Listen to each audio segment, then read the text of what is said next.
Bugün drone'umuzu uçuracağız. Daha önce hiç uçurmadım. Hiç bilmiyorum nasıl uçtuğunu. Böyle kanatları açılıyormuş. Sonra yere konuluyormuş. Böyle koydum. Şimdi ekranı da açtık.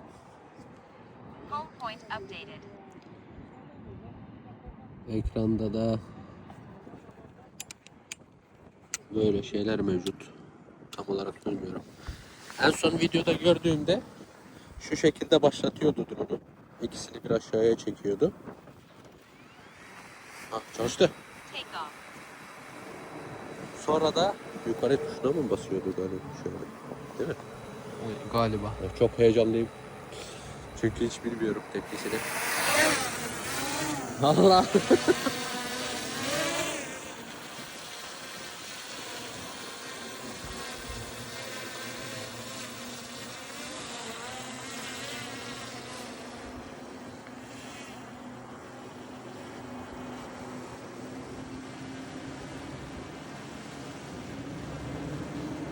Şimdi ekrandan bakacağım nasıl gittiğini. Böyle ileriye.